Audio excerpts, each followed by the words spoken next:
What you're looking at here is a raw riverbank before any riprap has been put down.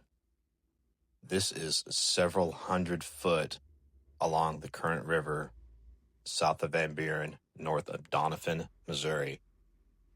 The riprap that goes in here will reinforce that bank to keep it from eroding when the river rises and protect the ground from falling out and widening the river.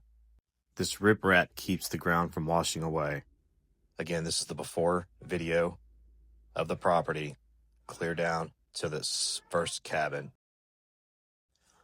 Please stay tuned for a before and after comparison video that will show once again this side and the condition of this riverbank before, and then the after once the riprap, and that's spelled R-I-P, has been laid down and installed to reinforce and secure the riverbank.